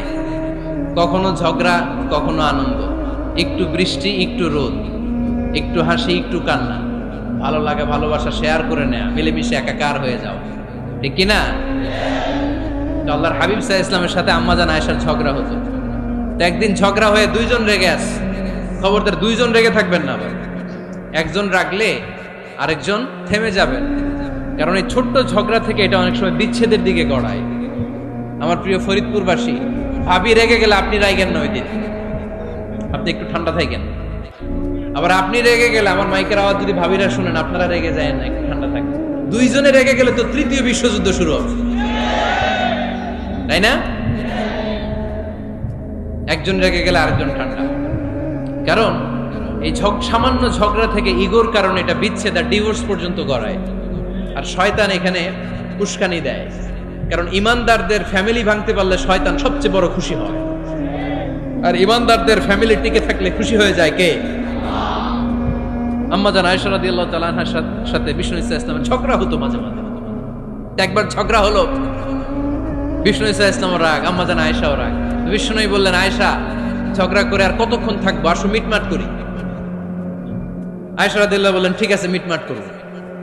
তো বিষ্ণু ইসা ইসলাম বললেন, মিটমাটের জন্য কারে ডাকবো? ওমর রে ডাকি। কয় না, ওমর রে না, ওমর গালিজ, ওমর অনেক রাগে, আমার ডর লাগে।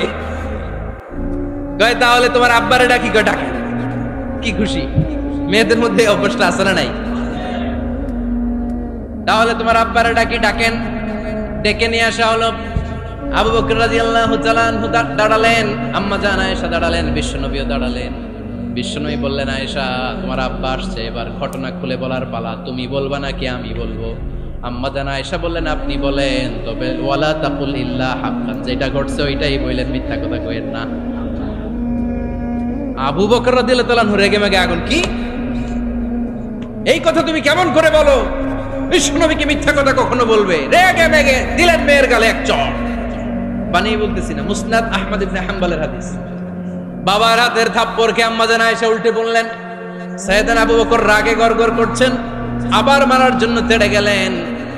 এবার বাঁচার জন্য আম্মা জান আয়েশা বিশ্বনবীর পিছনে যে আশ্রয় নিলেন, বিশ্বনবী বাঁচানোর জন্য 2 হাত মেলে দাঁড়িয়ে গেলেন। পড়েন সুবহানাল্লাহ। বিশ্বনবী যখন 2 হাত মেলে দাঁড়িয়ে গেলেন, সাইয়েদনা আবু বকর রাদিয়াল্লাহু আনহু থেমে গেলেন। সাইয়েদনা আবু বকর রাদিয়াল্লাহু তাআলা আনহু ঘর থেকে বের হয়ে বারান্দায় দাঁড়ালেন। পড়েন সুবহানাল্লাহ। এবার বিশ্বনবী আম্মা জান আয়েশার কাছে যেয়ে বলেন, ইয়া আয়েশা কাইফা রাআইতিনি আনকাসতুকি মিনার রাজুল, দেখছো কেমনে বাঁচাইলাম? আমি না থাকলে ভর্তা বানাই ফেলতো আজকে। আমি বাঁচাইছি তোমারে, আমি আমার লগে ঝগড়া করো তুমি। লজ্জায় পড়ে আম্মা জান আয়েশা খিলখিল করে হেসে দিলেন, বিশ্বনবীও হেসে দিলেন। দুইজনের হাসির মধুর আওয়াজ শুনে সাইয়েদনা আবু বকর বাইরে থেকে অবাক, কিরে এতক্ষণ না ঝড় তুফান, এখন দেখি হাসি। সালাম দিয়ে অনুমতি নিয়ে ভিতরে ঢুকলেন। ঢুকে দেখেন আম্মা জান আয়েশাও হাসে, বিশ্বনবীও হাসে। এ হাসি দেখে আবু বকর রাদিয়াল্লাহু আনহু হেসে দিলেন। আরশের উপর থেকে খুশি হয়ে গেলেন কে? এবার সাইয়েদনা আবু বকর রাদিয়াল্লাহু তাআলা আনহু বললেন, ইয়া রাসূলুল্লাহ আশরিকানি ফি সিলমিকুমা কামা আশরাকতুমানি ফি হারবিকুমা। ও নবী, যুদ্ধ লাগলে, দুইজন যুদ্ধ লাগলে মীমাংসার জন্য যেমনি আমারে ডাকেন, এরকম হাসি আর আনন্দের মুহূর্তেও আমারে একটু ডাকেন। আশরিকানি ফি সিলমিকুমা কামা আশরাকতুমানি ফি হারবিকুমা। নবী, আপনাদের মধ্যে ঝগড়া লাগলে সন্ধি করার জন্য আমারে যেমনি ডাকেন, আপনাদের হাসি খুশি আনন্দ খুনসুটি এই মজাদার মুহূর্তগুলোতে আমারে বঞ্চিত রাখেন না, আমার একটু ডাকেন। সুবহানাল্লাহ পড়েন। এই মুসনাদ আহমদ ইবনে হাম্বলের হাদিস শোনার উদ্দেশ্য হচ্ছে, বিশ্বনবী প্রথমে ওমরে ফারুকের নাম বলেছিলেন। সাইয়েদনা আয়েশা বলে, না আমি ডরাই। হাইবাত, দিস ইজ কল্ড হাইবাত ওমর। একবার বিশ্বনবীর সব বিবিরা ধরলেন, ও নবী আমাদেরকে এটা দেন, ওইটা দেন, ঘরে এটা নাই, ওইটা নাই, ওইটা নাই। বিশ্বনবীকে, আমার কাছে কিচ্ছু নাই, যদি এমনি আমার বউ হয়ে থাকতে চাও থাকো, তাহলে যা, তা না হলে যা লাগবে কিনে দেব, সাথে সাথে তালাকও দিয়ে দিব। কিছু দিতে পারবো না, আমার নাই তো, সামর্থ্য নাই। কিন্তু বিবিরাও ছাড়া না, এটা দেন ওইটা দেন। বিশ্বনবী রহমতের নবী, বিবিদেরকে বুঝাতেও পারেন না। বিবিরা আবদার করতেছে, নবী এটা লাগবে ওইটা লাগবে। ইন দ্য মিন টাইম বিশ্বনবী একজনের সালাম শুনতে পেলেন। কে যেন দরজায় দাঁড়িয়ে বলতেছে, আসসালামু আলাইকুম। বিশ্বনবী দরজার দিকে তাকালেন, তাকিয়ে বললেন, ওয়া আলাইকুমুস সালাম। আর বুঝতে পারলেন এটা আমার ওমরের সালাম। সালাম দেওয়ার পরে বিবিদের দিকে তাকায় দেখে একজন বিবিও নাই, সব অন্দরমহলের ভিতরে দৌড়। সুবহানাল্লাহ পড়তে পারলেন না? This is our super hero Omar. এরকম ওমর একটা লাগবে, চিল্লায় বলেন কয়টা? একটা ওমর গোটা বিশ্বকে সোজা করে দিবে। একটা ওমর সবল আর দুর্বলের সব পার্থক্য দূর করে দিবে। মাজলুমের উপর জালিমের অত্যাচারের অবসান ঘটায় দিবে। গোটা বিশ্বটাকে সাম্য, মৈত্রী, ভালোবাসার ইনসাফ দিয়ে পরিপূর্ণ করে দিবে। সেই উমরের অপেক্ষায় আমরা নিজের ছেলেকে 80টা বেত মেরেছেন। কয়টা? 80টা বেত মেরেছে। এই ব্যাপারে অনেকগুলো বর্ণনা পাওয়া যায়। সবচেয়ে সহি বর্ণনা হচ্ছে মুয়াত্তা ইমাম মালিকের বর্ণনা। ওমর ফারুক রাদিয়াল্লাহু তাআলা আনহুর ছেলে আব্দুর রহমান মারুফুন বিআবি শাহমা ছিলেন মিশরে। ওখানে নাবিজ খেয়েছিলেন। নাবিজ হচ্ছে আরব দেশের লোকেরা দুধের মধ্যে শক্ত খুরমা রাত্রেবেলা ঢেলে দিত। ঢেলে দিলে সারা রাত ওই খুরমার রসটা দুধের সাথে মিশে দুধটা লাল হয়ে যেত। এটারে সকালবেলা খেত, খুব সুস্বাদু, এটাকে বলে নাবিজ। কিন্তু এটা রাতে ভিজাইলে সকালেই খাইতে হয়, রেখে দিলে আবার একটু সমস্যা হয়। এটা অনেকটা তারির মতো হয়ে যায়, মাতলামি চলে আসে। তো ওমরে ফারুকের ছেলে নাবিজ খেয়েছেন, মদ খাননি, নাবিজ। কিন্তু নাবিজ খাওয়াতে সাকরান চলে এসেছে। সাকরান চলে আসাতে এটা যখন প্রমাণিত হয়েছে, আমর ইবনুল আস রাদিয়াল্লাহু তাআলা আনহু নাকি 80 বেত মেরেছেন মিশরে। কয় বেত? নিয়ম হচ্ছে সবার সামনে, কিন্তু সবার সামনে না মেরে একটু গোপনে মেরেছে। এই তথ্য যখন ওমরে ফারুকের কাছে এসেছে, উনি বললেন, না, মারতে হবে সবার সামনে, আলাদা মারলা কেন? ও মদিনায় ফিরে আসলে আমি আবার 80টা মারব। মদিনায় ফিরে আসার পরে সাইয়েদনা ওমরে ফারুক ওই আগের 80টারে আর ধরেন নাই, নিজ হাতে আবার 80টা বেত মেরেছেন। এই বেত মারার 1 মাস পরে এই আবু শাহমা ইন্তেকাল করেছে। অনেক ঐতিহাসিক বলে এই বেতের আঘাতে মরেছে, কেউ কেউ বলেছে নিজের রোগের কারণে মরেছে। কিন্তু দিস ইজ দ্য ইনসাফ সিস্টেম অফ ওমর। নিজের ছেলে বলে ছেড়ে দেয় নাই। এখন নিজের ছেলে হইলে 7 খুন মাফ, নেতার ছেলে হইলে 10 খুন মাফ, এলাকার মোড়লের ছেলে হইলে 10 খুন মাফ। ও পার্সিয়ালিটি ইন ইসলাম। ইসলামে পার্সিয়ালিটি নাই। আপনি নেতার ছেলে হন, আপনি বিজনেস ম্যাগনেটের ছেলে হন, আপনি যেই হন না কেন, ইসলামের দৃষ্টিতে সবাই সমান। চিল্লায় বলেন ঠিক কিনা? বানু মখজুমিয়া গোত্রের এক নারী চুরিতে ধরা পড়ল। সাহাবারা বললেন, নবী, মদিনার সবচেয়ে ভেরি প্রেস্টিজিয়াস এন্ড ডিগনিফাইড ফ্যামিলির মেয়ে, আপনি হাত কাটেন না, কারণ ইসলামের নিয়ম চুরি করলে কি কেটে দাও? বিষ্ণু বললেন, বলো কি, হাত না কাটার জন্য তোমরা আমাকে রেকমেন্ড করছো? এটা আল্লাহর আইন, পৃথিবীর কেউ রেকমেন্ড করলো শোনার ক্ষমতা আমার নাই, কারণ আইনটা দিয়েছে কে? লাউ কানাত ফাতিমাতু বিনতি মুহাম্মাদিন সারাকাত লাকাতা মুহাম্মাদুন ইয়াদাহা। আরে বনু মাকসুমিয়া মেয়ে তো দূরের কথা, আমার কলিজার টুকরা ফাতেমাও যদি আজ চুরিতে ধরা পড়তো, তার হাত কেটে দিতে আমি 1 মিনিটও দেরি করতাম না।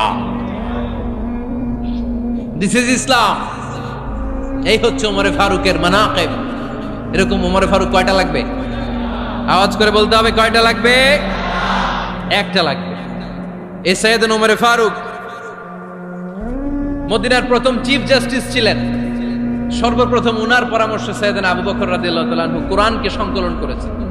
আমরা এই যে কোরআন পড়ি 30 পারা, এমদাদিয়া লাইব্রেরির 114টা সূরা, কত সুন্দর সন্নিবেশ করা হয়েছে, এখানে সাজানো হয়েছে। আল্লাহর হাবিব সাল্লাল্লাহু আলাইহি ওয়াসাল্লামের সময় কি এরকম কোরআন ছিল নাকি? ছিল না। খেজুর পাতার মধ্যে, গাছের বাকলের মধ্যে, ওটের বড় হাড্ডির মধ্যে আর পাথরের মধ্যে খোদাই করা কোরআন ছিল। সাইয়েদনা আবু বকরের সময় রাদিয়াল্লাহু তাআলা আনহুর সময় যুদ্ধ হলো, 70 জন হাফেজ সাহাবী ইন্তেকাল করলেন। সাইয়েদনা আবু বকর রাদিয়াল্লাহু তাআলা আনহুকে ডেকে ওমরে ফারুক বললেন, ও আবু বকর, এইভাবে হাফেজে কোরআন সাহাবীরা যদি দুনিয়া থেকে বিদায় হয়ে যায়, আল্লাহর কোরআনও তো বিদায় হয়ে যাবে। আমার পরামর্শ হলো আপনি সব বয়োজ্যেষ্ঠ সাহাবীদেরকে একসাথে করে কোরআনের সব কাগজগুলোকে একসাথে করে একটা নির্ধারিত কপির মধ্যে কোরআনকে সংকলন করে ফেলে। সাইয়েদনা আবু বকর বললেন, যেটা আমার নবী করে না, এটা আমি কেমনে করি? কিন্তু ওমরে ফারুক নাচরবান্দা বলে না, এটা করলে কোনো খারাপ হবে না, ভালোই হবে। মুসলিম উম্মার জন্য এক জায়গায় কোরআন সন্নিবেশিত থাকবে, আপনি করেন। সাইয়েদনা আবু বকর রাজি হয় না, ওমরে ফারুকও ছাড়ে না। ওমরে ফারুক বলতে বলতে বলতে বলতে এমন ভাবে সাইয়েদনা আবু বকর রাদিয়াল্লাহু তাআলা আনহুকে ধরলেন, সব শেষে সাইয়েদনা আবু বকর ওমরে ফারুকের কথায় কোরআন সংকলনে রাজি হয়ে গেলেন। পড়েন সুবহানাল্লাহ। উনি বললেন, ওমর যখন আমাকে বারবার বুঝাতে লাগলো, আল্লাহ তাআলা আমার হৃদয়টা ওমরের কথা শোনার জন্য খুলে দিলেন। আল্লাহ তাআলা কেমন যেন আমাকে ইলহাম করলেন, আবু বকর করো, এই কাজের মধ্য দিয়ে আমি আমার কোরআনকে গোটা বিশ্বে জীবিত রেখে দেব। This is Omar. এই যে আমরা হিজরি সনের যে আমরা গণনা করি, এই হিজরি সনের প্রবর্তক হচ্ছে সাইয়েদনা ওমরে ফারুক। সাইয়েদনা ওমরে ফারুক এই হিজরি সনের গণনা শুরু করেছে। সাহাবারা বলল, আমিরুল মুমিনিন, খ্রিস্টানদের ঈসাই সন আছে, আমাদের মুসলমানদের কোনো সন নাই। আমাদের একটা সন থাকলে আমাদের জিজিয়া নিতে, আমাদের যাকাতের টাকা উত্তোলন করতে অনেক সুবিধা হয়। ওমর ফারুক বললেন, তাহলে কোন সালকে হিজরি, কোন সালকে মুসলিম সাল হিসেবে আমরা ঘোষণা দিতে পারি? একজন বলল, আমার নবী যেই সালে জন্মগ্রহণ করেছেন ওই সালে। ওমর ফারুক বললেন, না, আমার নবীর জন্ম আমাদের জন্য খুশির দিন, কিন্তু এটা আমাদের জন্য প্রেরণা নয়, প্রেরণা নবীর কাজে, ঠিক কিনা? আরো কিছু সাহাবারা বলল, তাহলে যেই সালে আমার নবী ইন্তেকাল করেছে ওইটারে প্রথম সাল ধরেন। ওমর ফারুক বললেন, না, যেদিন তিনি ইন্তেকাল করেছেন এটা আমাদের দুঃখের দিন, এটা আমাদের প্রেরণা নয়। আমাদের প্রেরণা হচ্ছে বিশ্বনবীর ত্যাগ, তিতিক্ষা আর কাজের মধ্য দিয়ে। জোরে কোন ঠিক কিনা? ওমর ফারুক বললেন, যেদিন বিশ্বনবী ইসলাম রক্ষায় নিজের মাতৃভূমি ছেড়ে মক্কা থেকে মদিনায় গিয়েছেন, ওই দিনটাকে হিজরি প্রথম দিন ধরে আমরা হিজরি সাল গণনা করে শুরু করে দেব। ওইটাই হচ্ছে হিজরি সন। সেখান থেকে হিজরি সনের প্রবর্তন করেছেন সাইয়েদনা ওমর ফারুক রাদিয়াল্লাহু তাআলা আনহু। এই যে স্টেট গভর্নমেন্ট, এই যে প্রিজন, জেলখানা, ক্যান্টনমেন্ট, সচিবালয়, গণভবন, বঙ্গভবন, মুক্তিযোদ্ধাদের ভাতা, রাষ্ট্রীয় ভাতা, এই সব নিয়ম কানুন সাইয়েদনা ওমর ফারুক তার রাষ্ট্রীয় আমলে তিনি নিজে করেছেন। চিল্লায় পড়েন আল্লাহু আকবার। মুসলমানদের আলাদা কারেন্সি, নিজস্ব মুদ্রা ব্যবস্থা নিজে চালু করেছেন। সৈনিকদের মধ্যে যারা বিবাহিত, প্রতি 6 মাস অন্তর অন্তর 1 মাসের ছুটি কাটাতে তারা ফিরে আসবে, সাইয়েদনা ওমর ফারুক চালু করেছেন। চিল্লায় আওয়াজ করে পড়েন আল্লাহু আকবার। এই যে আমরা 20 রাকাত সালাতুত তারাবি পড়ি রমাদানে, পড়েন না আপনারা? এটা সাইয়েদনা ওমর ফারুক চালু করেছে। সুবহানাল্লাহ পড়তে পারলেন না? কোরআনে মোট 22টা আয়াত আছে যেখানে সাহাবারা ইনডিসিশনে ভুগছিলেন। বিশ্বনবীর মত একটা, ওমর ফারুকের মত আর একটা। এই 22 জায়গায় আল্লাহ তাআলা বিশ্বনবীর মতের পক্ষে আয়াত নাজিল না করে ওমরে ফারুকের মতের পক্ষে করোনার আয়াত নাজিল করেছে। আওয়াজ করে পড়েন আল্লাহু আকবার। এদিকে উঠলেন কেন আপনারা? যারা উঠছেন আমার দিকে তাকান।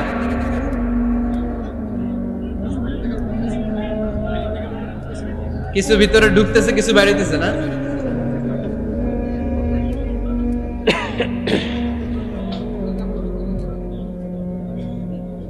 সাইয়েদনা ওমর ফারুক, আমরা সাহাবীদের জীবন চরিত পড়তে চাই না, কত যে অনুপ্রেরণামূলক দৃষ্টান্ত সাইয়েদনা ওমর ফারুক আমাদের জন্য রেখে গিয়েছে। ওমর ফারুক যখন খলিফা, দিনের বেলায় যদি রাষ্ট্রে কোনো নিয়ম জারি করতেন, দিনের বেলায় জনগণকে কোনো বিষয়ে যদি নিষেধ করতেন, রাত্রে বেলায় খাওয়ার সময় ফ্যামিলি মেম্বারদের সবাইকে বলতেন, এই দিনের বেলা আমি জনগণকে এই কাজ করতে নিষেধ করেছি, তোমরা আমার ফ্যামিলি মেম্বার, খবরদার তোমরা এই কাজ করো না। জনগণ করলে যতটুকু শাস্তি, তোরা করলে পাবি ডবল শাস্তি। সুবহানাল্লাহ কইবেন না?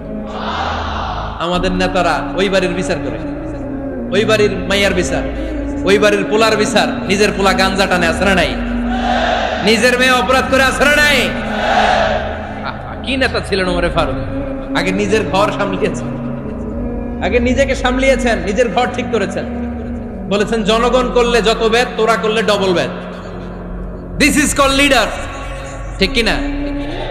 এক বাবা এসে বললেন, ওমর ফারুক আমার ছেলে কথা শোনেন, বেয়াদব। ওমর ফারুক ছেলেরা ডাকলেন, বাবা তুমি তোমার আব্বাজানের কথা শোনো না, এটা তো কবিরা গুনাহ। ছেলে বলে, ওমর ফারুক সব দায় দায়িত্ব আল্লাহ ছেলে মেয়েদেরকে দিয়েছে, বাবা মাকে কোনো দায়িত্ব দেয় নাই। ওমর ফারুক বললেন, অবশ্যই দায়িত্ব দিয়েছে। তাহলে বলেন আমার বাবার দায়িত্ব কি? উনি বললেন, প্রাইমারিলি প্রথমত 3 দায়িত্ব। আইয়ানতাকিয়া উম্মাহ, পৃথিবীর প্রতিটি বাবার উচিত ছেলেদের মেয়েদের জন্য ভালো মায়ের ব্যবস্থা করা। 2 নম্বরে আইয়ুহসিনা ইসমা, সুন্দর তার একটা নাম রেখে দেয়া। 3 নাম্বার ইউআল্লিমাহুল কিতাব, তার আল্লাহর কিতাব শিক্ষা দেওয়া। এবার ছেলেকে আমার আব্বা 3টার একটাও করে নাই। এবার ওমর ফারুক রেগে গেলেন, বাবার কাঁধে ধরলেন, বললেন তুই ছেলের জন্য বিচার নিয়ে আসলি, তোর 3টা দায়িত্বের একটাও তুই পালন করিস নাই। ছেলে বলে, আমিরুল মুমিনিন আমার মা নর্তকী, আমার মা মাজুসি, আমার মায়ের মধ্যে কোনো আদব কাদব নাই, সুন্দরী দেখে আমার মা রে বাবা বিয়ে করছে, আমার মায়ের কাছ থেকে জীবনে কিছু শিখি নাই। 2 নাম্বার সাম্মানি খানফাসা, আমার বাবা আমার নাম রেখেছে চামচিকা। কি নাম রাখছে? এটার নাম হইলো একটা, এরকম উল্টাপাল্টা নাম আছে না নাই? না, এগুলো রাখবেন না। আব্দুল্লাহ রাখবেন, আব্দুর রহমান রাখবেন, আর একটা কি বলছি আজকে? হুযায়ফা রেখে দিয়েন, পারবেন? ওয়ালাম ইউআল্লিমনি হারফাম মিন কিতাবিল্লাহ আমিরুল মুমিনিন, শুধু তাই না, আল্লাহর কোরআনের একটা অক্ষর আমার বাবা কোনোদিন আমারে শিক্ষা দেয় না। ওমর ফারুক রেগে গেলেন, এবার বাবার কান্দে দইরা মারতে শুরু করলেন, তুই পোলার নামে বিচার নিয়ে আইছিস, তোরে মার দিমু আগে। এরকম নেতার দরকার আছে না নাই? মদিনায় এক লোক তার বউরে রাগের চোটে 100 তালাক দিয়ে ফেলছে। কয় তালাক দেয়ার নিয়ম কয়টা? দিছে কয়টা? এবার স্ত্রী কাঁদতে কাঁদতে এসে বলে, আমিরুল মুমিনিন দেখেন, আমার স্বামী আমারে রেগে মেগে 100 তালাক দিছে। ওমর ফারুক বললেন, দইরা নিয়ে এটা নিয়ে আসা হলো। ওমর ফারুক বললেন, কয়টা তালাক দিয়েছো? কয় 100টা। কেন দিছো? কয় মাথা গরম আছিল। এরকম আছে না? তালাক দেওয়ার সময় সব তালাক, তুই তালাক, তোর মা তালাক, তোর বোন তালাক, সব তালাক। তালাক দিবে ওয়াইফ রে, দিতেছে সবাই রে। ওমর ফারুক বললেন, দিবে 3টা, 100টা দিলা কেন? কয় মেজাজ গরম ছিল। কয় দাঁড়া, আত-তালাকু মিন শাআইরিল্লাহ, তালাক হচ্ছে আল্লাহর দেয়া বিধানের একটা নিদর্শন, এটা নিয়ে তুই খামখেয়ালি করলি। আমার রায় শোন, আমার রায় হচ্ছে 3 তালাকে তোর বউ তালাক, বাকি 97 তালাক তোর পিঠের উপরে পড়বে। এরকম বিচারের দরকার আছে না নাই? এরকম দৃষ্টান্তমূলক বিচার যদি বাংলার জমিনে দেয়া হতো, আর কোন নারী ধর্ষিতা হতো, আর কোন নারীকে অ্যাসিড মারা হতো, আর কোন নারী যৌতুকের জন্য কান্না করত, একটা আমল লাগবে, বেশি না। মক্কা, মদিনা, এই 7 জায়গায় 7 জন গভর্নর পাঠিয়েছেন, তাদের থেকে তথ্য নিতেন। এই গভর্নর সিস্টেম উনি বানিয়েছেন। সাইয়েদনা আমর ইবনে আল আস রাদিয়াল্লাহু তাআলা আনহুকে পাঠিয়েছেন মিশরে। মিশরে একটা দৌড় প্রতিযোগিতা হতো। মিশরি বলে, আমার মাল্লা কেন? তুমি খেলায় পারো না, আমারে মাল্লা কেন? কয় আনা ইবনুল আকরামিন, আমি গভর্নরের পোলা। আমি যা বলবো এটাই হবে, আমার উপরে কথা নাই। মিশরী ওইখানে আর ঝগড়া বাঁধায় নাই, মনে দুঃখ নিয়ে মদিনায় চলে আসলেন। এসে বললেন, আমিরুল মুমিনিন, আপনি আমর ইবনুল আস রাদিয়াল্লাহু তাআলা আনহুকে মিশরের গভর্নর বানিয়ে পাঠিয়েছেন। একটা প্রতিযোগিতায় আমি চ্যাম্পিয়ন হয়েছি, ওনার ছেলে হয়েছে রানার আপ। কেন সে চ্যাম্পিয়ন হতে পারে নাই? এই কারণে আমার মাথায় লাঠি দিয়ে 3টা বাড়ি মেরেছে। বিচারটা দিছে কার দরবারে? কথা বুঝেন নাই বোধহয়? ওমর ফারুকের দরবার। ওমর ফারুক বললেন, তাই আগামী বছরের অমুক তারিখ আমি সব গভর্নরদেরকে ডেকে হিসাব নিতে, ওই দিন তুই থাকবি, পারবি না? মিশরে বলে, পারবো মানে অবশ্যই পারবো। ওই দিন 7 রাজ্য থেকে 7 গভর্নর হাজির, গভর্নরদের ছেলেরাও হাজির, মিশরীয় হাজির। 7 গভর্নরের কাছ থেকে 7 এলাকার খোঁজ খবর নেয়ার পরে ওমরে ফারুক বললেন, আইনাল মিসরি, মিশরী লোকটা কই, এদিকে আয়। মিশরী সামনে আসার পরে বলল, আমর ইবনুল আস, তুমি মিশরের গভর্নর, তোমার ছেলে সহ তুমি আসো। আমর ইবনুল আস এসে সামনে বসে রইলেন। এবার বললেন, ও আমর ইবনুল আসের ছেলে, তুমি নাকি ইবনুল আকরামিন গভর্নরের ছেলে, তুমি যা বলবা মিশরে নাকি তাই হবে, তোমার নাকি অনেক দাপট। নিজে একটা লাঠি এনে মিশরীর হাতে দিয়ে বলল, এবার তোর মাথায় যতটা মারছে তুই ততটা গুনে গুনে মার, আমি দেখবো। আমর ইবনুল আস দেখবে, আমর ইবনুল আসের ছেলেরে তুই এখানে মার। সে বলতেছে, থাক, আপনি বলছেন এতেই যথেষ্ট, মারা লাগবে না, আমি মাফ করে দিলাম। ওমরে ফারুক বলল, খবরদার, মার, মার ওর মাথার মধ্যে। মিশরী ওমরে ফারুকের ধমক শুনে ভয়ে ভয়ে 3টা বাড়ি মারল। এই বাড়ি মারা দেখেও ওমরে ফারুকের হৃদয় ঠান্ডা হয় নাই। লজ্জায় আমর ইবনুল আস, বয়স হয়ে গিয়েছে সাহাবা, মাথা তখন টাক, মাথায় চুল নাই, লজ্জায় মাথাটা হেট হয়ে মাথাটা নিচু করে রেখেছে। এবার রাগের চোটে ওমরে ফারুক বললেন, এবার আমর ইবনুল আসের টাক মাথার মধ্যে একটা মার, মার। কেন ছেলেকে শিক্ষা দিতে পারে নাই? ইয়া আমর ইবনুল আস, মাতা জাআলতুমুন নাস আবিদা, জনগণ তাদেরকে দেখভাল করার জন্য তোমাদেরকে পাঠানো হয়েছে, তাদের উপর কোনো অত্যাচার করার জন্য নয়। চিল্লায় বলেন ঠিক কি না? এরকম নেতা কয়টা লাগবে? কয়টা? ওই নেতার নাম কি? ওমর। হা হুয়া ইয়াতি ওমর। 22 জায়গায় বিশ্বনবী কয় একটা, ওমরে ফারুক বলে আরেকটা। আল্লাহ বলে, বিশ্বনবী আপনার পক্ষে আমি আয়াত নাজিল করতে পারলাম না, আমি ওমরের পক্ষে নাজিল করে দেব। বিশ্বনবী বলতেন, ইন্না লিকুল্লি উম্মাতিন মুহাদ্দাস, সব উম্মতের মধ্যে, সব নবীদের উম্মতের মধ্য থেকে একজন করে আল্লাহ তাকে মুহাদ্দিস বানাতো। মুহাদ্দিস না, মুহাদ্দাস। মুহাদ্দাস মানে এমন লোক যিনি যা ভাবতো ওই ভাবনাটাই আল্লাহ আয়াত হিসেবে নাজিল করে দিতেন। বিশ্বনবী বলেন, আমার উম্মতের মধ্যে মুহাদ্দাস হচ্ছে সাইয়েদনা ওমর। মদিনার সবচেয়ে বড় মুনাফিকের নাম আব্দুল্লাহ ইবনে উবাই ইবনে সালুল, সব মুনাফিকদের সরদার। কিন্তু এই মুনাফিকের ছেলেটা হলো পাক্কা ইমানদার। এই ছেলের নাম হলো আব্দুল্লাহ। আওয়াজ করে বলেন, ছেলের নাম কি? আব্দুল্লাহ ইবনে উবাই ইবনে সালুল, মুনাফিক সরদার যখন ইন্তেকাল করলো, সাইয়েদনা আব্দুল্লাহ রাদিয়াল্লাহু তাআলা আনহু বিশ্বনবীর কাছে এসে চোখের পানি ছেড়ে ডেকে বলে, নবী আপনিও জানেন, আমিও জানি, মদিনার সবাই জানে আমার আব্বা মুনাফিকদের সরদার, কিন্তু আমার মন তো মানে না, আমার তো পিতা, আমার তো বাবা লাগে, আমার তো মন মানে না।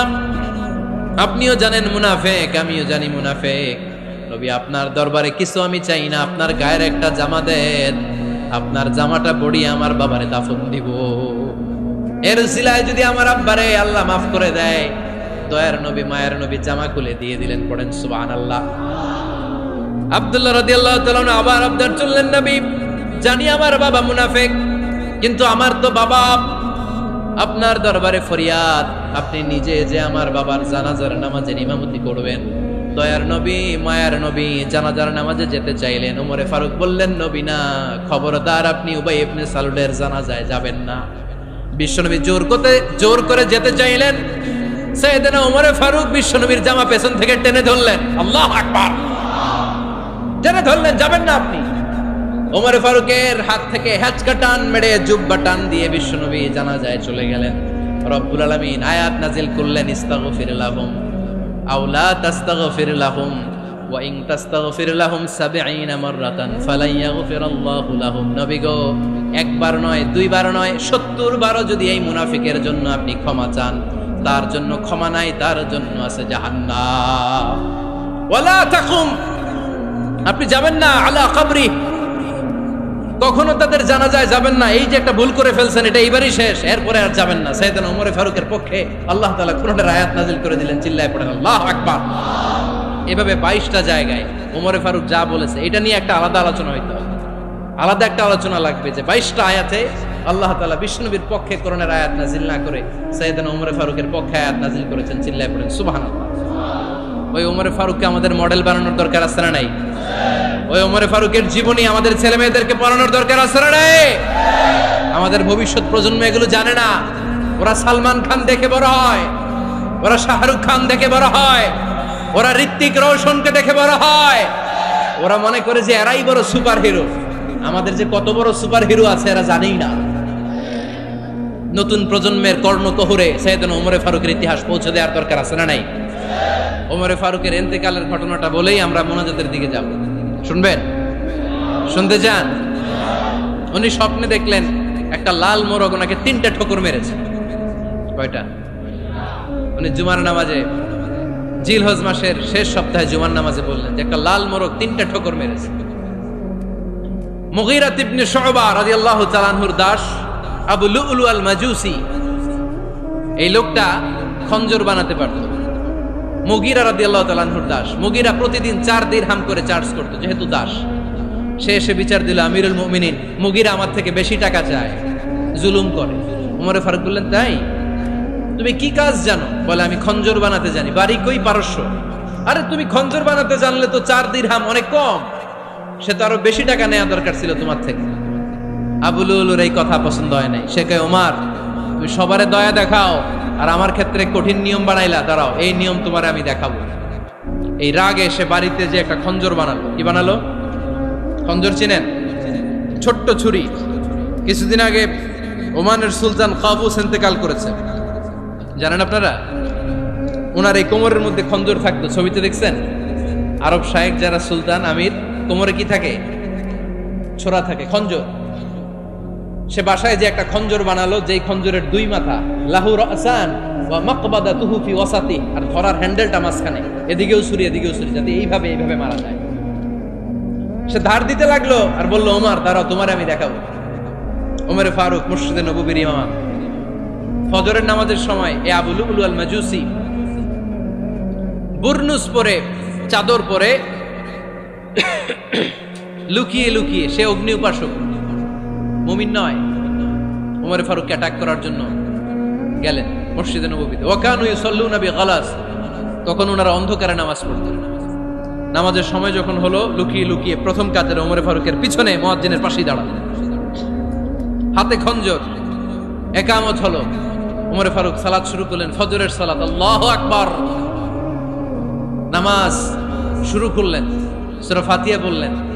আরেকটা সূরা যখন পড়তে যাবেন, in the meantime Abu Lulu এই খঞ্জর নিয়ে ওমর ফারুকের বুকের মধ্যে 3টা স্টেবিং করলেন। একটা মারলেন নাভির নিচে, মারার সাথে সাথে পাকস্থলী কেটে গেল। আরেকটা মারলেন পাজরে, পাজর ছিঁড়ে গেল।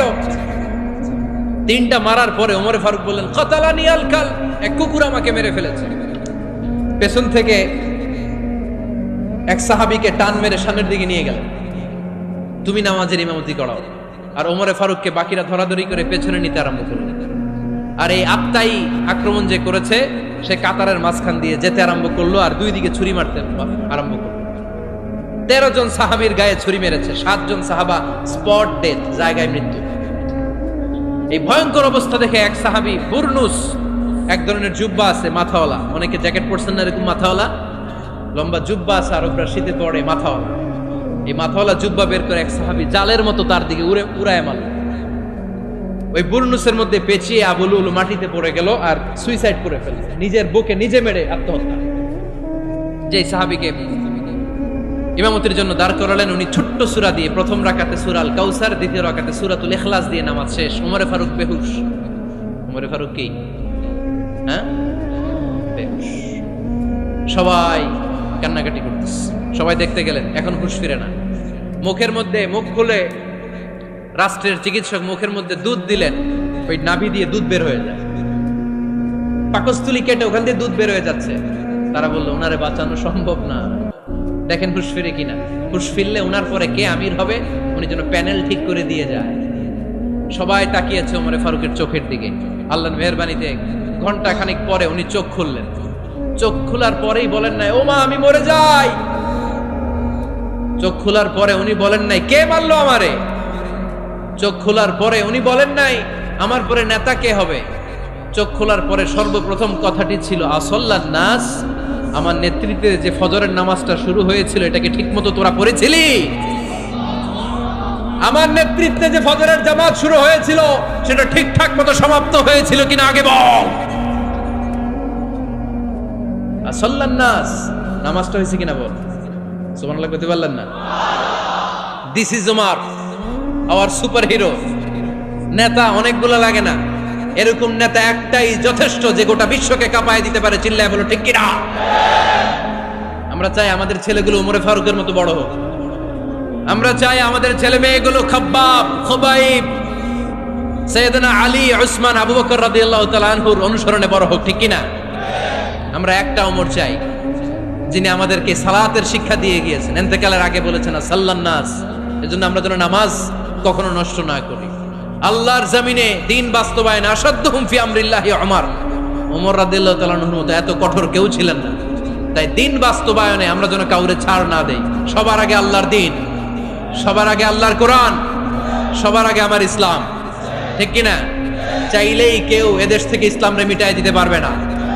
যে দেশে আল্লাহু আকবার ধ্বনির সাথে সাথে সূর্য উঠে যায়, আল্লাহু আকবার ধ্বনির সাথে সাথে সূর্য ডুবে যায়, সে দেশে আর কিছু থাকবে না থাক আমার ইসলাম থাকবেই, আর কিছু থাকবে না থাক আমার কোরআন থাকবেই। সে ইসলামের সাথে থাকতে রাজি আছেন তো? কোরআনের সাথে থাকতে রাজি আছেন তো?